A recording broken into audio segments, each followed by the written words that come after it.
Hello YouTube viewers, welcome to my channel Science to Technology. In today's show, Camera Tuesday, we're gonna talk about Sony A7C or compact. So let's dive right into it. Where we are talking about a different kind of camera. We are talking about starter camera because here's the fact. You may be super rich, you may be in a scenario where it's like, dude, money is no object. But for many people it's like, bro, that's the first thing I give a damn about. Like the best camera is that one you can afford. It does not matter, this camera is not the best. If you have it, it's the best because you have it. So for many people don't have deep pocket, this camera will be very suitable for them. And another time, there are many people who want to get into photography, they want to learn, they want to improve, they use their mobile phone, they are like, dude, I got the composition, got lighting, and I want to upgrade my craft. For them, like, even if they have the money, they're like, dude, it's a risk that I'm taking, it's a hobby that I want to try out, I'm not sure whether I'm gonna like it or not. So for that reason, many time people are like, dude, let's sink small amount of money, not too much, let's not go YOLO on it. So for that reason, budget is a very serious consideration. Another aspect is, right now mobile phones are catching up drastically. At this point in time, mobile phones that are released in 2020, they can go toe to toe almost every single camera. And simply because you have it with you all the time, they are genuinely better cameras because you have it with you. So for that point on, people are realizing slowly on that smaller sensor cameras are flat out not keeping up, be it micro four third, be it APS-C. You have to go full frame. Now benefit with full frame is twofold. First, huge surface area, better dynamic range, better color reproduction, those are awesome. That alone will not make it awesome. What makes it awesome? Better lens selection. So if you buy full frame, you have the luxury of lens engineering of 100 years. At this point in time, you can take any lens format, like be it micro four third, be it APS-C, put them all aside, combine them up, full frame would be like, you still don't even have half of the lenses that full frame does. So that's why full frame is a better long-term investment. So if you want to invest into something, because be mindful, it's a system, it's not something that you can just change. Oh, I had one thing, another is like, changing a processor requires you to change the motherboard. Here it's even worse than that, because again, you have to buy new lenses, new battery, nothing is cross compatible. So it's a very serious big investment. So even if you want to give it to someone, let's say you want to give it to your child, is like he's showing some potential in photography, you want to like training camera, not too expensive, not is like, whoa, it's like bankrupting me trying to buy that. So there is a very good heavy market of cameras that we classify as starter camera. Like, buy this and see where you go along with that. And having a full frame from day one is a really good investment because your lenses are a long-term investment. And even if you buy lens, let's say a few years from now, you don't have to be like, I can't use it on my backup camera or something like that. So full frame, better starting point. Training camera, very good point at this point in time. So Nikon, while a big giant of camera industry, they have released recently Z5, and its price is around 1,10,000 around in Indian market. So it's a good price camera for what it's offering. It's really good. Then we come to Canon RP. Now Canon RP is selling like hotcakes, not because this is the greatest camera out there, but as a full frame camera, it's surprisingly cheap. Like full frame, be mindful, this is cheaper than D90. 90D. So it's damn good, like a damn good camera for a damn low price. It's very awesome. So these are two big competitors at this point in time. So Sony is like, okay, I shall jump into. Now we are talking about Sony A7C. Now there are a few cameras in the camera industry, specifically in digital market, that has made their name synonymous. It's like, it's a very big influential camera, like Canon Rebel lineup, 80 series, or like 650D and all that. These cameras have influenced people's career, so it's a big event. Canon 5D is also one of them. This puppy, Sony A7 III, is like that. It changed the marketplace when it was launched for such a low price. At that point in time, it was giving features that people had not thought possible to give, let alone it had dual card slots and all that jazz for $2,000. That was like, whoa, this changed the market landscape. So this is a very influential camera. And not to mention the hardware that was put into it, it's not the latest and greatest by today's standard, but still damn good. Like, there are many camera companies, including Nikon and Canon, where you like many models that are released afterwards, it's like, dude, still don't come close to this in terms of raw performance. It's very good built camera. It's like, what we call once in a lifetime kind of event. It was a really big event, so they took, it works, so they took everything inside it and they put it inside A6600 kind of body. So they created basically A7C. So it's very small, it's very compact, which has certain advantages, especially for people who do travel photography. However, they learned from their mistake, and this time they did not compromise on battery. Thank you. So battery, it uses the series battery. And Sony also has another advantage. Think of it this way: this was your first camera, and let's say you are like, hey, video is my thing, and I'm gonna do video, and you tomorrow you are explaining what, dude, you did it 1 year, and then let's say price of Sony A7S III comes down in, and you're like, dude, I should buy that camera. Here's the deal: both of them have same battery. Awesome, super awesome idea. Awesome battery life. It's really good, and it's supposed to be cheaper than A7 III. Be mindful when I'm making this video, it's not a complete out, as in like you can pre-order it, but you can't just like, okay, I pay money, get a camera tomorrow. So it's not there yet, so price is kind of iffy. So this is what they did: they took the internals from Sony A7 III, which was really good, 24 megapixel, and they're like, okay, let's put it in smallest body we can without compromising the battery life. So it's quite amazing. So what are the pros and cons of this? Well, flat out, the biggest consequence of Sony system, the reason why they are not exceeding Canon, was like they were never giving flip out screen.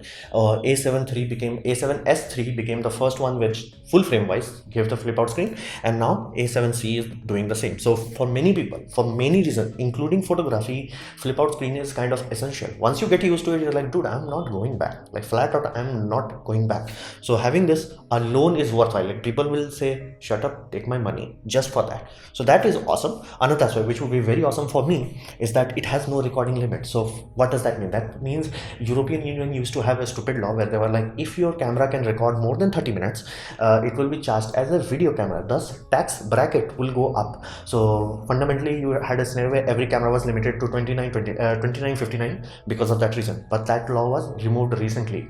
So only camera before that was giving full recording time was Panasonic GH5. They used to pay that tax. They're like, just okay, we'll pay that extra tax for that camera. That's why it was so expensive.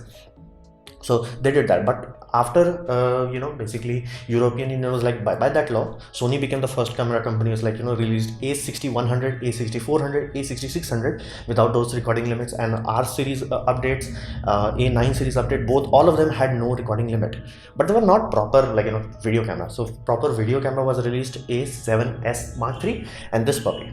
Now this puppy also has no recording limit, which is very critical. Like for my channel, one of the most common complaint I get my on Hindi channel is like, dude, I talk very fast. The reason for that is my camera has a 30-minute recording limit. I'm always scared like I'm gonna run out. So for that reason, it's like, that no recording limit, awesome. For that alone, for many people, especially who do live conferencing, especially again, the world ended in 2020, so many people are using video camera much more often than they ever realize. So that no recording limit, that alone, the flip out screen, no recording limit, everything is go. Now there are some serious consequences. While they did shrink it down, they also compromised one of the core features which made A7 III so awesome. It had dual card slot. They removed one card. They had the physical space to put another one. It's not like they had to redesign the PCB or something like that, but they did not do that. So it's a cut down part. So that is very serious, so to say, because Z5 has dual card slot, and if it had dual card slot, it would have made first wedding camera that is very cheap, full frame wedding camera for cheap. That is mind boggling.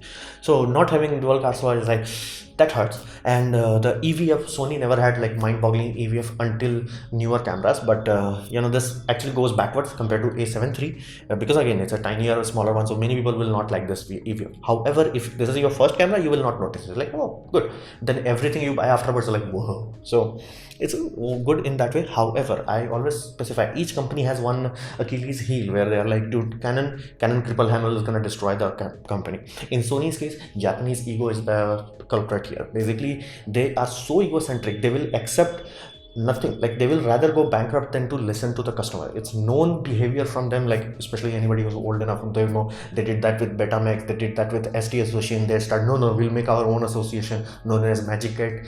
And if you don't know what Magic Gate is, exactly. So things of that nature happened with Sony time and time again, where they're like, dude, I'll go bankrupt, but I'll not listen to the customer. So it's a very known thing with Sony. They were like, this is a bad menu system, you have to do PhD to use it. No, we're not gonna change. So only time where I was like, no, Sony may be changing was A7S III, and then my dreams were shattered. This has again the same ugly menu system, and it's not a processor thing. It's not, and they did not even do the touchscreen update. It's like, dude, you have touchscreen physically, you have the touchscreen, just make the menu active. So Fundamentally there is no improvement. You give up two important things. For many people it may not be a big deal, but for other people it's definitely a big deal. Dual card slot and poor EVF, and no improvement. It's like I thought like Sony, every camera that they are releasing after 2020 is like Sony after 2020 had good menu system. No. So there are serious cons to this. It's like when they made it smaller, they did had a lot of compromise. So A7 compromised. So cost, everything comes down to cost, because this is a very budget equipment. If the price is right, this will be the greatest camera out there, flat out. But it's not, because the price flat out is very high. Because if it had like the current price that people are targeting, dual card slot, it would have been like selling out like hotcakes. But because it has single card slot, people like to drop it down cost. So US price is around 1,33,000. To give you a context of that, in India, you can buy Canon RP for 80,000 rupees. Now, if you are just starting out, Canon RP is a good camera. The only limiting factor of Canon RP would be like it does not have IBIS or 4K. Basically, it can do 4K, but it crops so much that it's pointless to call it full frame camera. So there are certain benefits that you're gonna get with 7C, but not that much where it's like you're gonna justify the price come. And basically having RP so low allows people to buy into the system.